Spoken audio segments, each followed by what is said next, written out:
கர்ம வீரர் காமராஜர் அவர்களின் 122வது பிறந்த தினத்தை முன்னிட்டு செட்டிக்குளம் அரசு மேல்நிலைப் பள்ளியில் முன்னாள் பாராளுமன்ற உறுப்பினரும் திருநெல்வேலி புறநகர் மாவட்ட கழக பொருளாளருமான சவுந்தரராஜன் எம்பி இன்று தேசிய கொடியை ஏற்றி வைத்து அவரது திருவுருவ படத்திற்கு மலர் மாலை அணிவித்து மரியாதை செலுத்தி அதன் பின் பள்ளியில் பயிலும் மாணவ மாணவிகளுக்கு சாக்லேட், பப்ஸ், கேக், ஐஸ்கிரீம் வழங்கினார் சவுந்தரராஜன் எம்பி. நிகழ்ச்சியில் பள்ளியின் தலைமை ஆசிரியர் டாக்டர் பேசில் கெகாரின், ராதாபுரம் மேற்கு ஒன்றிய கழக செயலாளர் அந்தோணி அமல்ராஜ், வள்ளியூர் வடக்கொன்றிய கழக செயலாளர் லாசர், செட்டிக்குளம் முன்னாள் ஊராட்சி கழக செயலாளர் பொன்ராஜ், ராதாபுரம் மேற்கு ஒன்றிய கழக பொருளாளர் துரைசாமி, முன்னாள் மாவட்ட மாமன்ற உறுப்பினர் ராஜம், திருநெல்வேலி புறநகர் மாவட்ட மகளிர் அணி துணைத் தலைவி வசந்தி, திருநெல்வேலி புறநகர் மாவட்ட எம்ஜிஆர் இளைஞர் அணி துணை செயலாளர் சுதர்ஷன் குமார், திருநெல்வேலி புறநகர் மாவட்ட அண்ணா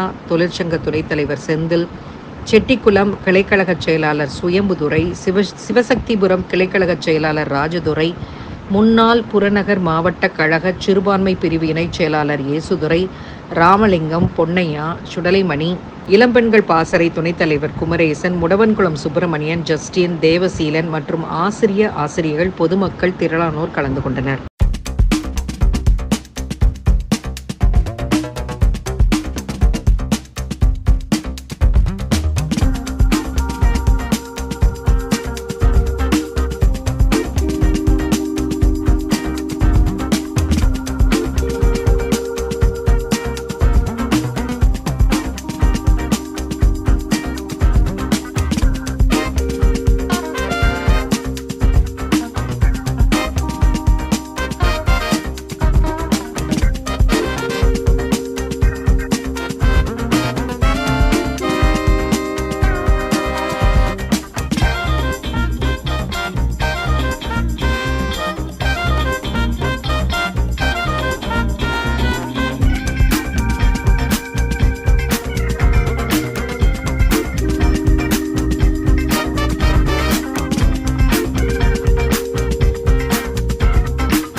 அனைத்து இந்திய வீரர்களையும் விடுதலை போராட்டத்திலே இணைந்து கொள்ளுமாறு அழைப்பு விடுகின்றார்.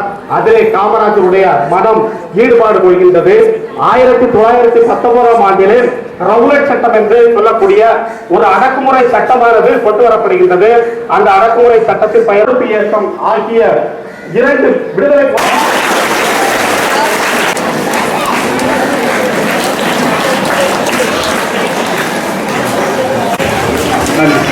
தொலைக்காட்சி கல்வி என்ற ஒன்றை ஆரம்பிக்க வேண்டும் என்று சொன்னார்கள். உடனே தொலைக்காட்சி கல்வியை ஆரம்பிப்பதற்கு LED டிவி வாங்க வேண்டும். அரசாங்கம் பணம் தரவில்லை. உள்ளூரில் உள்ள ஸ்பான்சர்களை நாடுங்கள் என்று கேட்டபொழுது நம்முடைய பள்ளியின் தலைமை ஆசிரியர் அவர்கள் எம்பி அண்ணாச்சியை நாடிய போது 52,000 ரூபாய் மதிப்பில் உள்ள LED டிவியை தந்தார்கள். முதற்கண் அவருக்கு நம்முடைய நன்றியை உரித்தாக்கிக் கொள்வதிலே மகிழ்ச்சி அடைவோம்.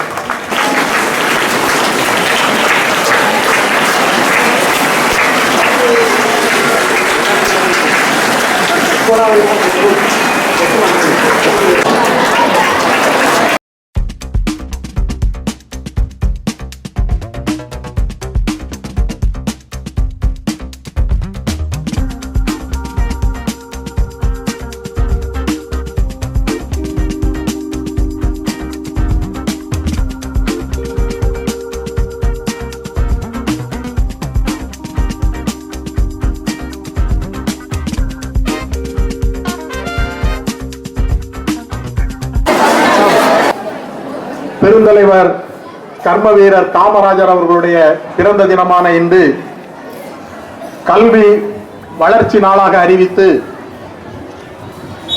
இங்கே பெருமையாக கொண்டாடி கொண்டிருக்கின்றோம்.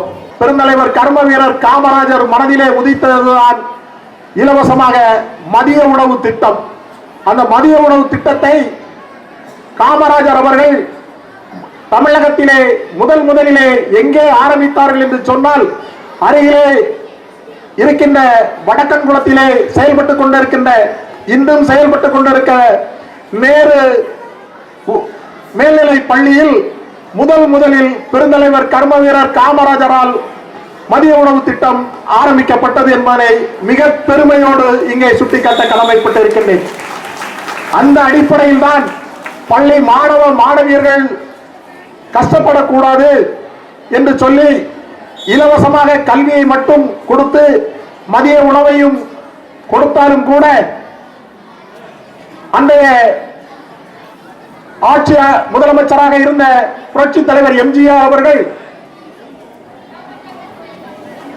மிக உன்னிப்பாக ஏழை எளிய ஒடுக்கப்பட்ட நசுக்கப்பட்ட சமுதாய மக்களை சார்ந்தவருடைய குழந்தைகள் கஷ்டப்படுகிறார்கள் என்று எண்ணி பெருந்தலைவர் கர்ம வீரர் காட்டிய வழியில் அவருடைய கல்வி பணியில் ஒரு மணிமகுடம் சேர்ப்பது போன்று சத்துணவு திட்டத்தை கொடுத்தார்கள்.